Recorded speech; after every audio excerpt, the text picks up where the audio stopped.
Hey YouTube, Marshall here. Welcome back to the Realignment's daily series where I cover the big issues that really defined 2022. For today's episode, we're covering the defense industrial base, especially in the wake of the war in Ukraine. Speaking with Anduril's co-founder, Trae Stephens, we're going to cover his articulation of what's gone wrong with the defense industry since the Vietnam War era, but also how the war in Ukraine and upcoming great power competition with Russia and China has exposed weaknesses that hopefully Anduril, other companies, and the defense industry itself can handle. Hope you all enjoy this conversation, and I'll see you all tomorrow.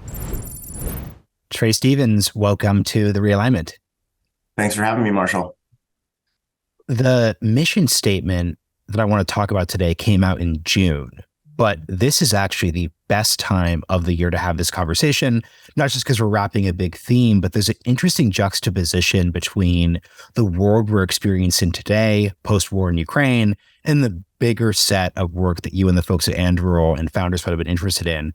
I'd like to get your reaction to something that came out of the Ronald Reagan National Defense Forum over the weekend, which is we lack the capability of replenishing basic ammunition stocks over the next 2 years, just given the expenditures that are happening in the war in Ukraine. And you, at the same time, when you were writing for Anduril, are talking about how our systems aren't software integrated enough. Your Snapchat camera has more capability than, your typical DoD implementation would be. Our nuclear weapons, like missile silos, have floppy disks. So can you talk about that gap between the digital and just the fact that we still haven't solved basic analog problems like replenishing arms stocks? Sure. I mean, yeah, there's a lot there. On the gap, I think a lot of this just has to do with the way that we've thought about acquiring new technologies for the Defense Department since the end of the Cold War.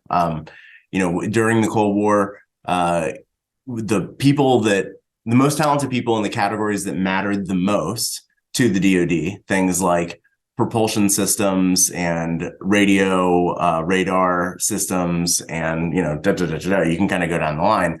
All of these people worked with the DoD, or the vast majority of these people were working with the DoD. Their research was being funded by the DoD. They were building capabilities for the DoD.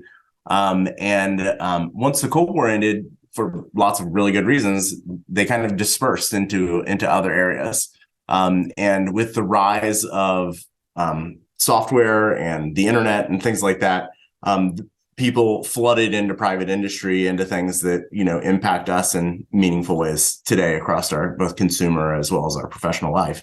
And the things that matter the most to the war in the future, which we can get into great detail about, what happened in Armenia, Azerbaijan, what's happening today in Ukraine. These things are, autonomy, applied artificial intelligence, sensor fusion, electronic warfare, cyber war. All of these capabilities are software capabilities at their core. But the people that we need to build these capabilities are optimizing ads right now at Google and Facebook and things like that. They're not focused on, broadly speaking, they're not focused on these super strategic national security problems that we really need to focus on for the future. And so we have this kind of divide where we acquired a bunch of weapon systems during the Cold War from, the 50s through the 80s. And those systems, those platforms stayed in service after the Cold War. And we weren't acquiring at the same pace that we were acquiring before. The war on terror presented like a kind of a very different mission set than we were used to, than we were used to dealing with during the Cold War. And so we never really had any impetus to push us into thinking about great power conflict or competition again. And it's only just now kind of happening. And there's a lot of very different decisions that we'll have to make to remain competitive and sustain a deterrent advantage against our adversaries. I'd love to get your technological reaction to the war in Ukraine, just in the sense that as of right now, it feels very 1980s. Put aside like the Bayraktar, like drones and everything, you're talking about how HIMARS, right? This like incredible long-range artillery system, that's also 1980s, like vintage tech. So where are you seeing the kind of like, just what's your reaction to that? Like the way things have gone in the past year? Yeah, I mean, we have previews of a bunch of this stuff in Syria with electronic warfare. in Armenia, Azerbaijan with drone conflict, as you mentioned, the Bayraktar TB2, which is a very effective military platform that's been utilized in Ukraine, was also being utilized by the Azerbaijanis against the Armenians very effectively in much more recent history.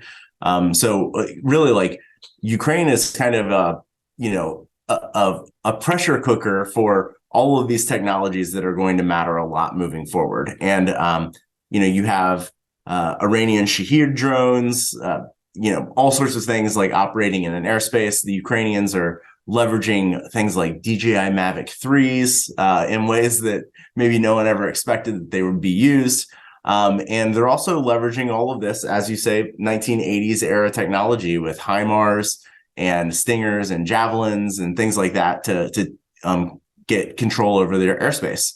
And a lot of these capabilities are expensive. They have really challenging supply chain to replenish. I think at the Reagan Forum over this weekend, I don't remember the exact quote, but something along the lines of like a decade's worth of production of Stingers and Javelins had been used in the first 9 months of the conflict. We've got a lot of questions to answer about how we're going to leverage existing capabilities that are really good at the exquisite use case that they're intended to be good with counter air systems, counter armor systems, things like that. And then also figure out how to leverage these next generation, very commercially led technologies to reduce the cost of engaging with a great power adversary that's throwing all sorts of stuff into your battle space. So it's a really, really interesting kind of learning experience, I think, for not only the Ukrainians who are dealing with it every day and trying to iterate as fast as possible, but also all of the countries, the allies and partners that are supporting them in that conflict as they need those critical resupplies. Yeah, this is the part of the conversation where I want to kind of focus on like the words you choose to use and almost kind of definitions. So in War in the Rocks, you kind of had an excerpt of the broader Rebooting the Arsenal of Democracy piece, and you kind of defined the central issue as the world's leading democracies do not have the technology to deter revisionist powers. I'd love to hear what you think about the word deterrence. Like, what does it's a word that didn't really mean as much in the context of the war on terror. So people thinking about this term means more in a great power context. Like, talk to us about deterrence, like what that means to you. Yeah. So, I think I'll use like a kind of an interesting example. So in going back in American history, the Department of Defense was not always called the Department of Defense. It was actually called the Department of War. And that's the history of that. And the reality is like, I don't think there's anyone that wants war to happen. Like you don't have like these, 4-star generals sitting in the DoD being like, oh, I could really increase my budget if there was just some active conflict happening somewhere in the world. I mean, nobody wants this. Nobody wants war to happen, which is why kind of this semantic change into calling it the Department of Defense was such a signal to the world of what we were trying to do. This is not about aggression. It's not about territorial acquisition. This is about defending our nation, our national interests, and doing that in a way that reduces to the fullest extent possible the loss of life, collateral damage that results from violent conflict. Deterrence is a key component to this. So, we've both already referenced the Reagan National Defense Forum. Ronald Reagan is very famous for using this phrase, peace through strength. And that's really what deterrence is. If you boil it down to 3 words, those 3 words are peace through strength. How do you prevent your adversary from doing something that instigates violence, that instigates conflict, by providing a level of capability that makes it unthinkable that they should ever engage. This can be done in a bunch of different ways. It can be done with a technological advantage. It can be done with an economic advantage. It can be done with a geopolitical, like diplomatic advantage. There's all sorts of things that you can do. But the key kind of focus of the Department of Defense, and Secretary Austin has talked about this at great length, is integrated deterrence. How can we use all of the tools of state to make it unthinkable that our adversaries will do something that acts against our own vital national security interests, as well as those of our allies and partners abroad? When you were giving that example of no one wanting war. I agree with you, but I think a lot of listeners, especially given the ways that we kind of colloquially talk about, where that's going to seem kind of confusing. So I'd love for you to just kind of explain what's going through the minds of people both at the Defense Department and within industry. Because think back to what your listeners thinking of President Eisenhower giving the military industrial complex speech, like the idea of like, wait, why wouldn't there be kind of like a perverse incentive towards, okay, there's now been 10 years of expenditure of munitions. That means we make more money. Like, explain kind of how that actually works, given the fact that you know people in the room, like you've been in the room, how that environment actually looks separate from our image as kind of like civilians. Yeah, I mean, there's a difference in being prepared for the worst and instigating the worst. I don't think those things are nearly as connected as people think that they are. You want to have the capability to deter a tremendous amount of conflict, but you don't necessarily want that to be brought to bear by your own choices, by your own actions.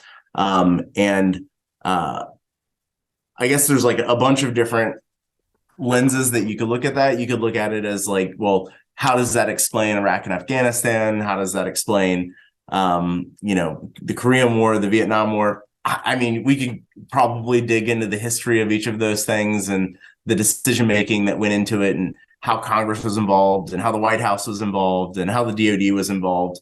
But I can say with total certainty that there is no one in the defense industry that's like sitting around thinking about how they can get war to start so that they can profit from it. That's just it just doesn't happen. Like, people care a lot about deterring conflict, setting up the world, at least to the extent possible, in a way that prevents loss of life. And we're all building towards that as a core advantage. And this is something that goes back to Augustinian philosophy, thousands of years ago. This idea of just war theory. So, if you're going to engage in conflict, there are kind of rules. There are like kind of political theology rules for how you would engage with this. You want to do it in a way that's discriminate, so that it doesn't take life unnecessarily, and it targets very specifically. That's precision. So when you are delivering lethality, are you doing it in a way that is targeted to the right effects, towards the right military targets? It goes to just cause. Do you have the data and the evidence that's required to make a just decision about whether or not it's appropriate to engage in conflict? There's proportionality. If you are attacked in a certain way, are you responding to that attack in a disproportionate fashion that takes a greater toll on your adversary? So anyway, there's like all sorts of ways to think about this. I think actually everyone in the industry is like pretty aligned on just war theory. We're all pretty aligned on the concepts of deterrence. Despite what the media often likes to pretend is the reality, that there's, people in back rooms rubbing their hands together thinking about dollar bills when people talk about war. I just don't think that that's actually the case. I think you answered that perfectly, because when you're illustrating how complicated all those worries you just listed, the key point here is that of those complicated reasons, a dude sitting in Arlington with dollar bills is probably like one of the least likely to actually explain it. Last, for example, Desert Storm. Why don't we go into Iraq and overthrow Saddam then versus in 2003? If this was all about like quote unquote making money and spending money on, new systems, you would think that those situations would be the same. I think what actually tends to matter more, why I focused on your point of deterrence or ideas, how people respond to complicated systems. And I think it's just really key to call and illustrate that. So next, let's actually talk about the defense industrial base itself. You said something really interesting in a episode of the Solar Punk podcast with Lucas Bagno, who has appeared on the podcast before. You referenced how we are still dealing with the aftermath of like a Robert McNamara Defense Department. Robert McNamara is JFK, and then LBJ, Secretary of Defense. He's famously this World War II industry guy coming from Ford. He brought in the whiz kids. They really brought in all these like new systems and new ideas. Talk about how we're living with that legacy. And I think the second part of the question would really be, if Robert McNamara and this post early Cold War generation are coming from the auto industry, like that centerpiece of like the first half of the 20th century. Where do you think the next generation of like leaders in industry should be coming from? Because I don't think anyone's going to Ford today to get like the tippy tip top of, you know, the top of their classes at Harvard Business School. Yeah, well, I mean, where McNamara comes from is actually kind of an interesting analysis of how things are working today. When McNamara joined as Secretary of Defense, the U.S. government had the ability to go to the largest American corporations and say, like, hey, Ford, what we really need is for you to build a tank or something like that. And by and large, American companies were aligned to do work with the government to help us deter conflict. That was like kind of part of how it all worked. I don't think this is necessarily the case today at all. Like, American companies, in quotes, are not necessarily, ready and willing to drop whatever their commercial business is to go and help the U.S. DoD with the things that are most critical and strategic. But I guess going back to the McNamara point, when he became SecDef, he looked around and he said, "Wow, the costs are kind of ballooning out of control. We have the ability probably to spend like the entirety of the government's budget on defense priorities if we really wanted to. We could iterate very, very quickly through hundreds of new capabilities."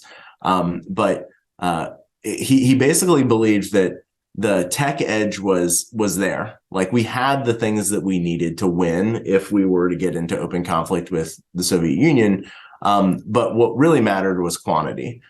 We needed to have overwhelming force. And in order to have overwhelming force while preventing ballooning budget excess, the critical thing is to plan and to have cost controls in the system. And so the kind of the modern DoD procurement mechanism was built in order to build these like planning exercises, these budgeting exercises, to make sure that we were getting the quantities of things that we needed at the best possible prices from the vendors that we're buying them from. And this worked for a very, very long time. He took like cost plus contracting from over 30% ratchet it way down to the teens, and that kind of like maintained through the Cold War, even after we won, into the Clinton administration, kind of bringing the defense, like kind of leveling the budget out and bringing it back down to as a lesser percentage of U.S. GDP. But as our adversaries started becoming more technologically competitive, we haven't shifted, and so we're kind of largely stuck in this era of quantity over quality, of planning and budgeting over advancement. And we're in some cases falling behind. In other ways, our adversaries are just becoming much more competitive. We're not iterating fast enough. It takes far too long to like get something through the process and into the field. And our adversaries are moving significantly faster. Like, in many cases, China is moving over twice as fast going from early research and prototyping into fielding than we are. I think this is where you're starting to get a lot of this kind of boiling concern from the industry about doing something to change the way that the procurement process is handled, so that we can get more advanced capabilities to field faster. I want to discuss this then very literally, kind of comparing your example of today. So let's think about this in 1960s terms. So if you're Robert McNamara, you're thinking to yourself, okay, there's this MiG-25 Foxbat. It's a interceptor. We're going to produce the F-15. The F-15 is superior to the MiG-25. We're going to produce more of them, and we're going to keep the cost down. Like, that's basically the objective. You do that, you win the Cold War. Using the technologies you've referenced earlier, so the electronic warfare, drones, alternate systems, like, what would you say would be the articulation we're striving to do today? Is it fewer? Is it less that does more at a cheaper price? Like, how would you say the formula would exist in today's context? Yeah, there's this false dichotomy that exists in Congress in particular, where you have some people that are saying, like, we need to do more with more. We need more budgets. We have more capabilities, more unit quantity of the things that we're buying. On the other hand, you have like the less with less crowd. Like, we should have less of a focus, less capability, whatever. And we should also spend a lot less in getting there. But as you know, Marshall, like, the definition of technology is literally doing more with less. I believe that it would be possible to save the taxpayer hundreds of billions of dollars and give the warfighter better capability than they have today. But to do that, we have to lean more heavily into leveraging commercial off-the-shelf technologies. We need to move away from cost-plus contracting. There's all sorts of things that we could do on a tactical level to make that work. But it will require heroic leadership. Just like, FDR pushing the original arsenal of democracy in 1940 before the U.S. entered the war as a support mechanism for our allies. And just in the same way that, we've had these heroic moments throughout history that have forced paradigm shifts. This is, I think, one of those that we're going to have to get right in the coming years. That's really interesting. I'm glad you focused on technology. Can you help kind of the non-technical listeners? When you were talking about, and your pieces like reference, like Mark Andreessen, great previous guest for folks who haven't listened to the episode from back in June, you referenced Mark Andreessen's Software is Eating the World article from 2010 that came out in the Wall Street Journal. What is the difference between like a jet propulsion, right? Like innovating jet propulsion during World War II and trying to make, let's say, the DoD not have floppy disks in the nuclear weapons program. Like, is there like a conceptual difference? Like, as someone who comes from the tech industry, do you think of these challenges as I'm not saying one is easier than the other, but is there kind of a same inputs and outputs process, or are they different? Yeah, there's probably a few different cuts on this. So on the like hardware jet propulsion side of things, first off, I don't think there has been a lot of innovation in this space over the last 70 years since 1950. I mean, we've made incremental progress. We're making the engines more efficient. Over the course of the first 25 years of the Cold War, we did a lot to increase speed up until we built the SR-71, and then we really kind of just stopped there and haven't really done a whole lot since. There's obviously work that's going on in ramjets. There's work that's going on in hypersonics today that there's some really interesting companies working in. But then you could also look at like solid rocket motors and what's happened there, and has there really been any like massive chemistry advancements that have made that markedly different? And there probably are. There's things that we can do. But to McNamara's point, largely like the tech advantage existed. We built the things that our adversaries were not able to build. They were not going to compete on SR-71 technology. And I think you'd even be hard pressed today to say that our adversaries are going to like catch up to where SpaceX is in, orbital launch. Like, we have these massive tech advantages on some of these really complicated hardware systems. Software has tracked very differently. And I think to my earlier point, a lot of that just has to do with the people that we need to build these software capabilities. They don't exist in large enough quantities in the government sector. Like they're doing other things. And figuring out how we can get these people to come back in focused on these areas of national significance is like going to be one of the great challenges of our day. At least I think it will be. The nuclear floppy disk thing. I'm not sure that's exactly the right analog, because there's some advantage, for what it's worth, to our nuclear arsenal being connected to floppy disks. It's certainly much harder to hack if it's completely analog. But also, like, we're going to do I would guess we're going to do very rare, very occasional updates to the nuclear triad. It's super expensive. These things are sitting in bunkers. Like, it would be kind of crazy for us to do like, the speed of software development updates to the nuclear triad. It would also be incredibly expensive. I'm not sure that's the right thing to focus on, but it is kind of silly that they haven't been touched since before the Cold War. There's probably some frequency of update that we should have an expectation of that will be a little faster turn than that. I'm smiling here because that is probably the first and ever defense of the floppy drive status quo you're ever going to hear in any tech context ever. But I think it's the right one to that point. Okay, so here's another question I'd love to hear your thoughts on, especially given that you are an operator, you're a co-founder of Anduril, but also you're a venture capitalist, and you obviously are working closely with government. We've had Catherine Boyle on the show before. We've talked about this question.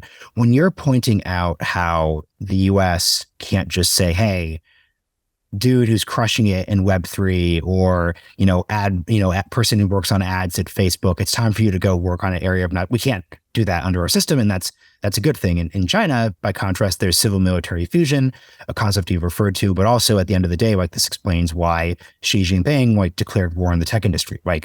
They determined at a literal level, this isn't a productive area of engagement in our economy, so we're going to redirect energy out there, even if that means Jack Ma gets locked up for a while. So how do you think a Western liberal democracy, and I'm asking this to you as a VC and as a company founder, how do you think Western democracies handle this question without having to wait for quote unquote the Sputnik moment? Something you mentioned usefully is kind of not a good thing. You don't want a invasion of Taiwan, and then we're oh, hey, now we're going to have everyone switch to the necessary area because we see how important it is. You want to have it happen before there's an actual crisis. Right. Yeah. And I think to your point, civil military fusion in China, a lot of the way these exact same kind of economies work in Russia, Iran, I'm assuming North Korea and things like that. It's there are advantages to that system. And I think this is the type of thing that we always get very anxious talking about in the West, to say that there's an advantage of an authoritarian system, but there are advantages, and I think they're reaping the benefits oftentimes of those advantages. That said, I would not trade for those advantages. I think the freedoms that we have in Western democracies to decide that we have control over what we want to do and what we don't want to do is kind of one of the most important characteristics of why we appreciate the freedoms that we have. And so the reason I say that is that when, Google pulls out a Project Maven or whatever, man, that's, as much as that bothers me at a personal emotional level, that's actually kind of awesome. I want that to continue being the case. I would love for American companies to have the optionality to say, no, I don't want to do that. That's not what my business is. That's not what people signed up to work on when they joined my company. We're not going to do that. I think that's great. It's an awesome part of what makes America America, and that is a freedom that I would fight for. That said, to your point, how do we get these people to come back? I think that there's a bunch of different tactical things that you could do, and I can throw out a couple of ideas here. Yeah. But I think part of it is we need to see winners. This is the probably the most important one is that, I don't want to be too harsh on Web3. I think the jury is still out. It's still very early, obviously. But part of what made that so interesting to so many people is that money flowed. There was a lot of money to be made. People saw that there were success stories. People saw that there were winners. And people are gonna, they're gonna chase it, kind of Jerry Maguire style. Show me the money. If I think that there's some hit here, I'm gonna be running after it full speed. Obviously, there's the decentralization libertarians or whatever at the early part. Maybe they were less motivated by that. It was more ideological, but there aren't that many super ideological decentralization libertarians. I think there were a lot of people that were just showing up slightly later to the party. Because they thought that's where the future was going. And so I think one of the things that's really important for all of these critical industries, not just explicit defense stuff like what Anduril is working on, but also things like reshoring industrials for the United States. What are we going to do about semiconductor manufacturing? What are we going to do about new methods of propulsion? What are we doing about power systems? What are we doing about lithography? I mean, there's all of these things. I think we need success stories. And if we have big winners where the needle is moved and money starts to flow, I think it will be way more compelling and interesting for people to dive into that and focus on those problems, because then they can unify that kind of raw, somewhat selfish interest with a connection to a mission that they believe in. I don't think that the vast majority of the most talented people are opposed to working with the DoD. I think probably the vast majority of the right people don't believe that there's a job for them that they would want with the DoD. Like, nobody wants to sit in a concrete basement in the middle of the country working for Northrop Grumman. That's like it's a pretty not fun job. So that's the first thing. The second is like quick pause before we get into the second. Yeah. I have a follow up there. What is the ceiling on winners? Because to your point on previous podcasts you've been on, the winners, quote unquote, of like, let's say this post 2000 space are Palantir, SpaceX, obviously, and then like Anduril, Anduril being the youngest of those three. So when you define winners, do you mean that there need to be plenty of like high paying engineer slots at those three companies? Or do you mean there's a world where there's actually 7 to 10 to 15 other unicorn level defense centric startups that could exist out there that would create incentives for founders, engineers, et cetera, et cetera, et cetera? How do you think about the term winner? Yeah, I'm not suggesting that I think there needs to be a $1 trillion defense company. Like, that's definitely not what I'm saying. The big 5 primes, I think, are all somewhere in the like $80 to $120 billion market cap. So like Boeing, those companies. Yeah, Boeing, Northrop, Lockheed Martin, Raytheon, General Dynamics, whatever. Like, they're big companies. They also are operating on very, very low growth and very thin margins.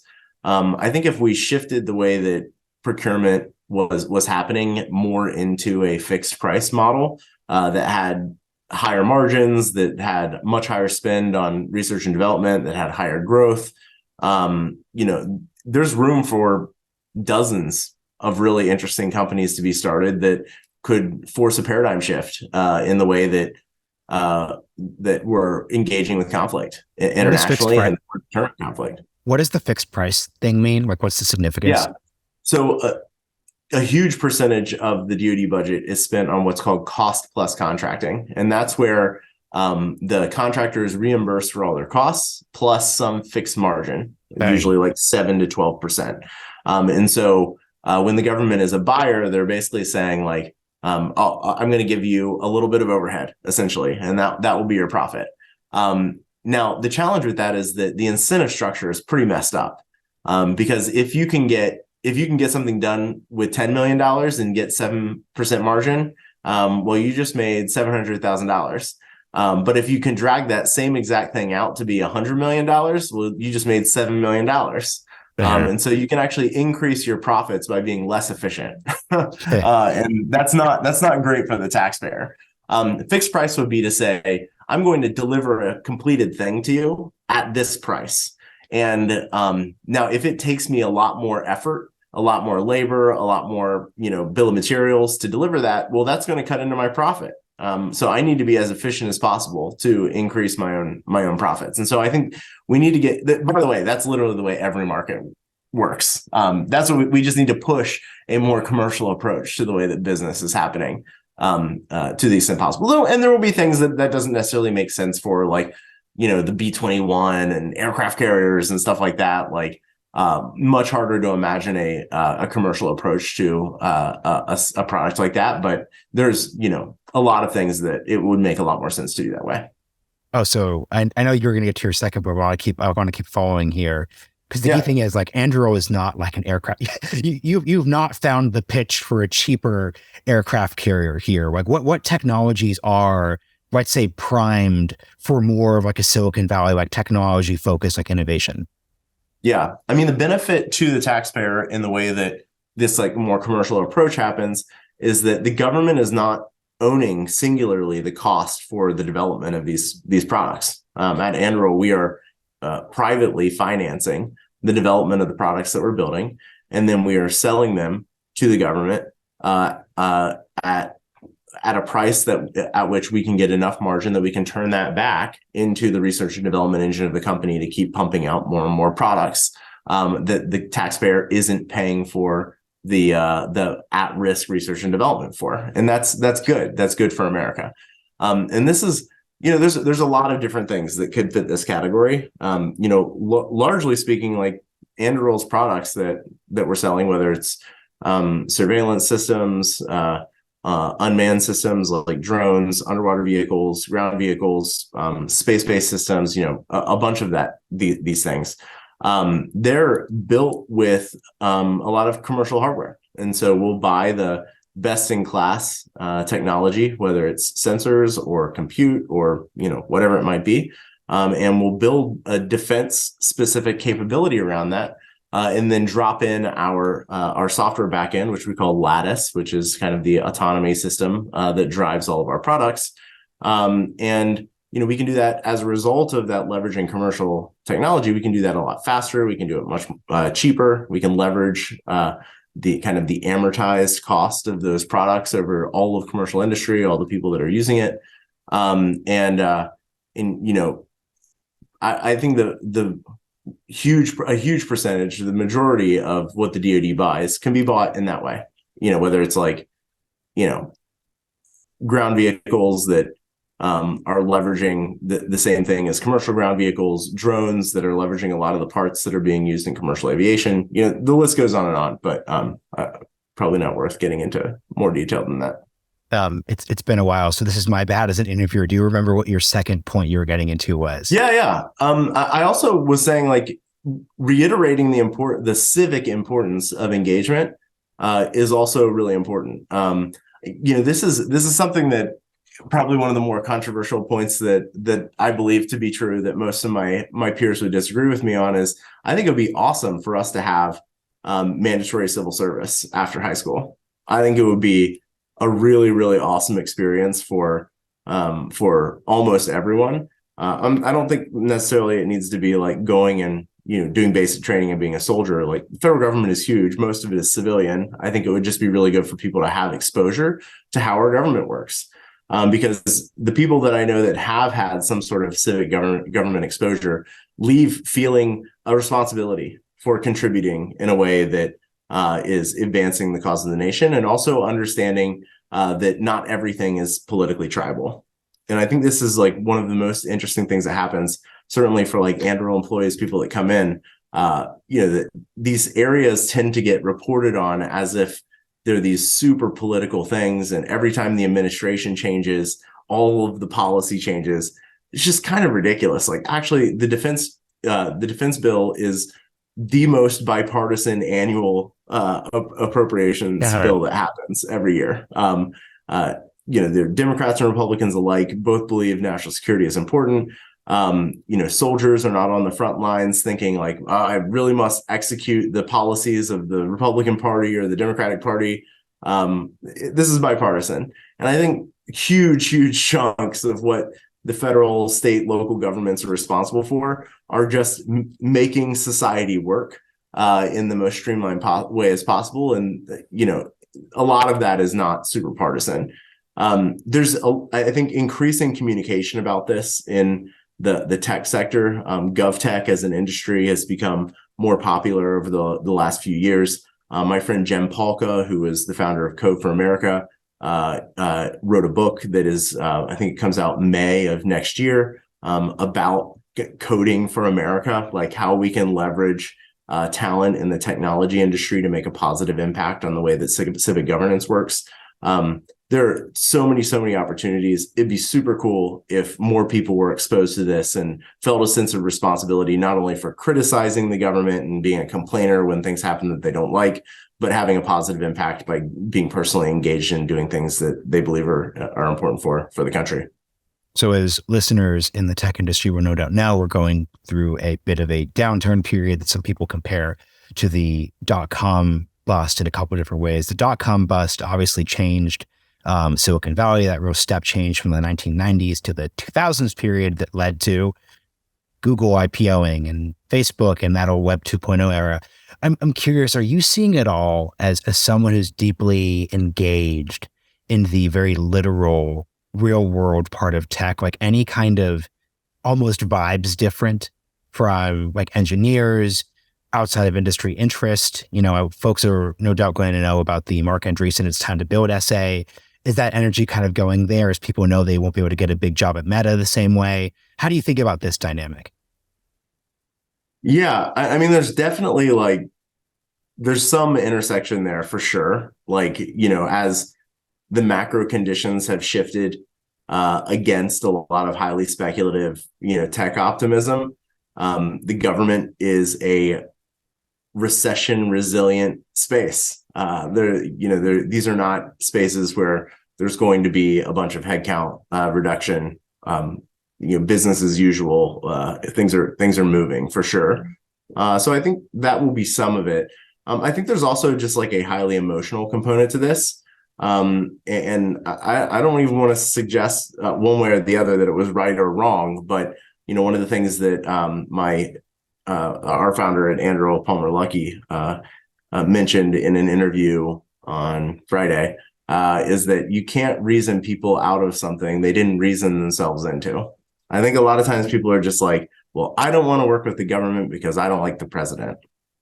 It's like, well, the government is much bigger than the guy in the White House. And I think that given the political persuasion of the majority of Silicon Valley, I think having a Democrat in the White House makes it much more palatable to work on things that are related to governance, whether or not the politics of the White House have any bearing whatsoever on the thing that they are interested in working on. And so I think there's like that deeply emotional component that just plays into this as well. It's like people just don't want to feel like they're working for someone they perceive as their enemy. So for this last section, I want to focus on the principles that were written out at the end of the report, give people some good takeaways for the end of the year. So the first principle is, and this is from like y'all's perspective, like what makes the most sense, like outpacing the threat. So the example given is it takes 16 years in the United States to deliver a system at optimal capacity compared to 7 years in China. And obviously, if you're looking at like insurgent, guerrilla, like non-traditional, irregular groups, it's much quicker than that. Probably like what we're seeing in the Donbass right now is not that 7 year, not that 60 year period. So talk about this principle and why it matters beyond the obvious. Yeah, I mean, one of the fun stories from the early days of PayPal is that their ability to survive as a company was just related to how quickly they could iterate their security model to avoid fraud that was happening on the system. And so a bunch of things that have become very commonplace for us, like authentication and CAPTCHAs and stuff like that. It came out of this highly iterative process that was being developed at PayPal and during the PayPal days by other vendors as well. And I think that's roughly what is happening in Ukraine, except with battlefield capabilities. And so they're like making modifications to missile systems to put them on MiG-29s. And these are things that, like, if you had built a program around doing this in the United States, it would have taken a decade to like validate, authorize, make the modifications, do a block upgrade, blah, blah, blah, blah, blah. It would have taken a very long time. Ukraine did it in like literally months. They were just like, well, we need to make this work. We're going to accept the risk of test and evaluation on this, and we're just going to get it done. We're just going to roll it into theater and see what happens. And I think that this is just like the PayPal experience. It's like all they're doing is receive input, provide output, back and forth, to try to stay ahead of their adversary. And doing that at a grand scale is where deterrence happens. If we are iterating more quickly than our adversary, if we're building capabilities that make it unthinkable for them to engage in conflict, and then we are consistently iterating to try to stay that far ahead, I believe we have the ability to massively reduce the loss of life as a result of political conflict. And this is the name of the game. We have to do a really good job at this to win. Second one is building to mission, not to spec. Like, what do those words mean? Yeah. So, mission would be, what is the problem that we're seeing in the field? So if the DoD comes to us and says, we're having this very specific problem, there are two ways that they could solve that problem. One way is to provide a specification for what a solution looks like to that problem, which would be like a requirements document. And it's like, well, this is the problem we're facing. We need you to build a thing that does this to solve the problem.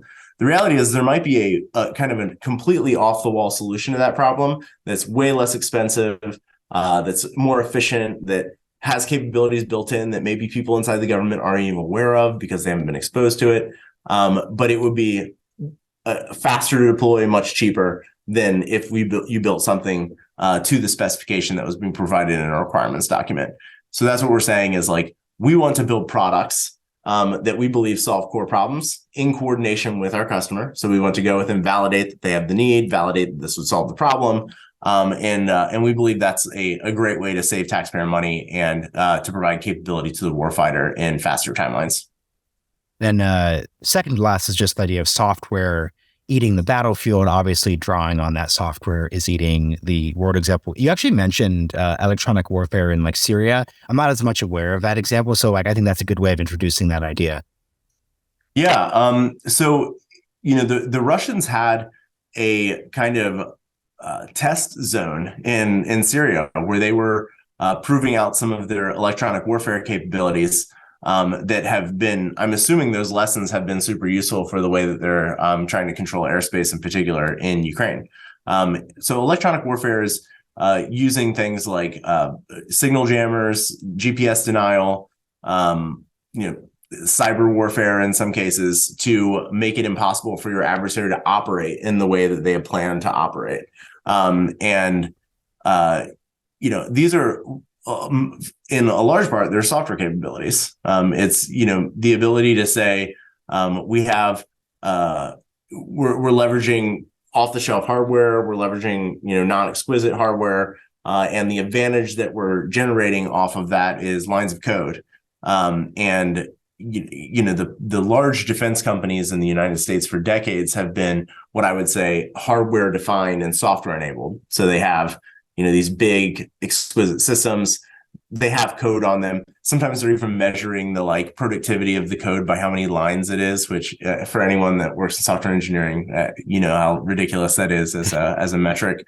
But we're trying to flip that on its head at Anduril. We're trying to say like, what if we built a software defined capability that's just enabled by hardware? And I think if you did that, you would not only be able to reduce the cost massively of these capabilities, but you would also be able to move much more quickly because you can push updates to software much more quickly than you can do that with hardware. And it would also, as a result, lead to us being able to stay ahead of our adversary as they're going through some of those same iteration loops. And the last one we could do really quickly because you kind of addressed it already, just like controlling defense budgets. And I guess the way I'll re-ask the question then to illustrate the principle is, what is your frame for thinking through the defense budget? It's not, to your point, more with more, less with less. Like, what would you say is like the Trae Stephens, like defense budget, like theoretical framework? Yeah. Well, the budget is huge and it continues to get larger. I think there was this expectation in the Biden administration that there would be a flattening or a reduction in the budget. We have not seen that. The budget continues to go up, even beyond the Trump era levels. But we are still spending, north of 35% on cost plus contracts for these large exquisite systems that are taking decades to develop. And so, if you're pushing that more with more agenda, like it's kind of working right now, we're kind of getting a lot of money.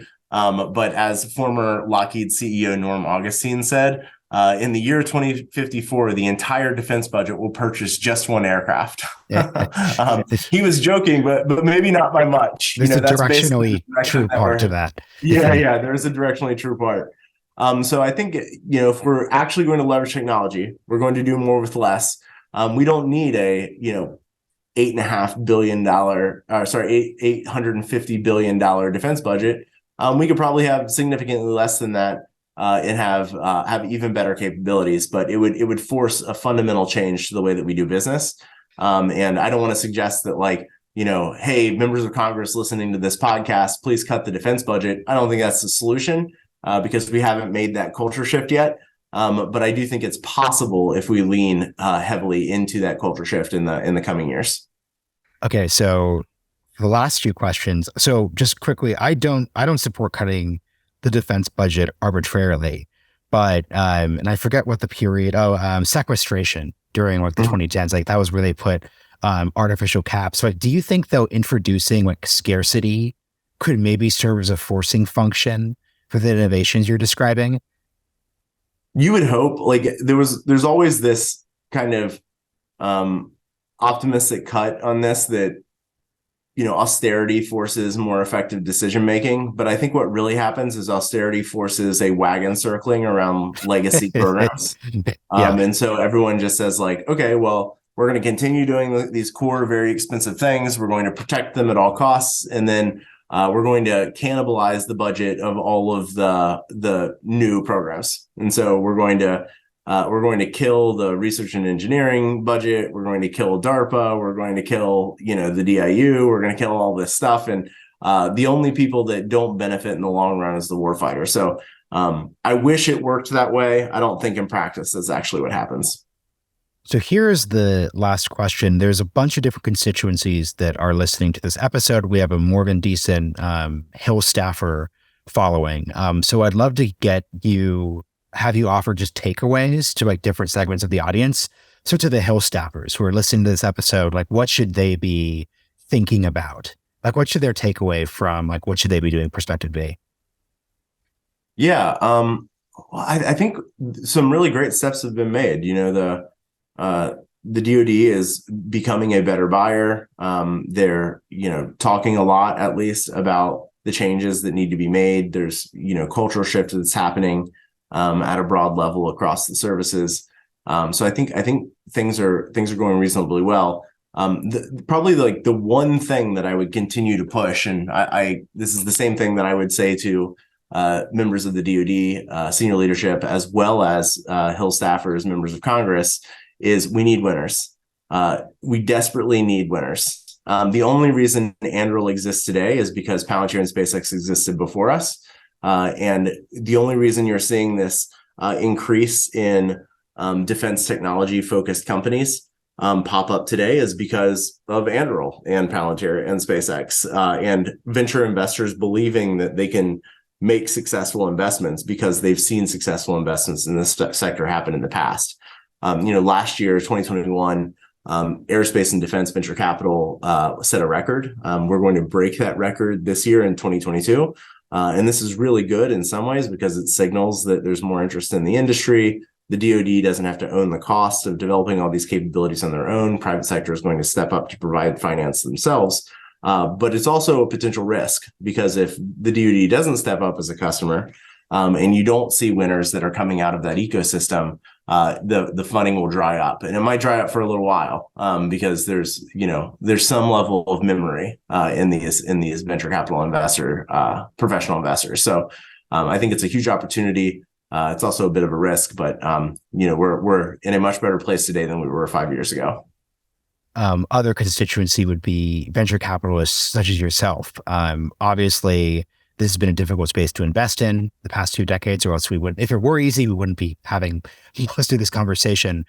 There's been kind of a flowering, though, of practices like interested in this space that happened during a period of like low interest rates and a real bull market. What's your advice for folks who are there for the long run, but are definitely going to face a lot more skepticism, maybe from their LPs, than they were, let's say, during mid 2021? I actually think they'll face less skepticism from their LPs today because there's a flight to quality, and the DoD is not a fickle market. They're very sticky customers. When they've committed to moving forward with the technology product, they're going to stick with that. It is recession resilient. The defense budgets, as I said, are not going down. So I think a lot of the interest you've seen, particularly this year, from venture investors, as it's kind of been reinvigorated, is related to this. It's that a lot of these other sectors like Web3, fintech, stuff like that seem a lot more risky. These strategic kind of categories are actually less risky today than they probably felt in 2021. So for the last question and last constituency, it'd really be, prospective founders and engineers. As you pointed out, this is a difficult space because you can't just be a smart, 19-year-old at Stanford and drop out and found a company. It's deeply unsexy from like a founder origin story perspective. So what would you say to folks who are still interested in this space, especially from the creating more winners perspective?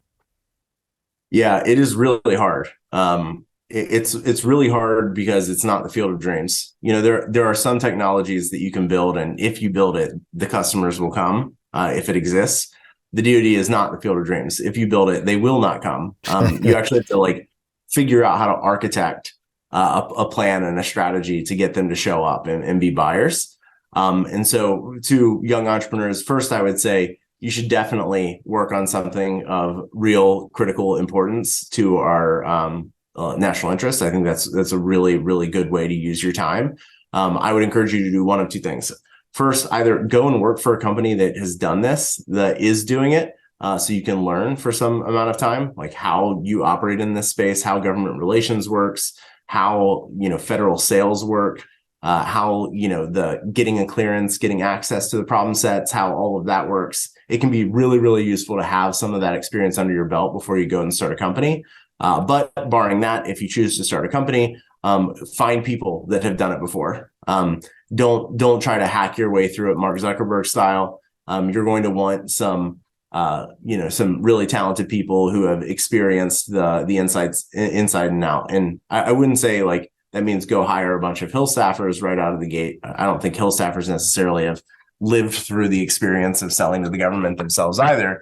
But there are people who have, and you'll want to go out and partner with some of those people as you build the company to make sure that you're not kind of starting from scratch and trying to hack your way through alone. There are places you can go to learn about this as well. There's Decode is a really interesting organization that helps businesses learn how to do government sales. Highly recommend checking them out. There are great lobbying firms that spend time helping companies spin up, getting the expertise that they need. I've worked with a bunch of them at Anduril. Huge fan of finding the right one to partner with. So search and find a path that gives you the background that you need to be successful. Really well said. Trae, thank you so much for joining me on the Realignment. Great. Thanks, Marshall.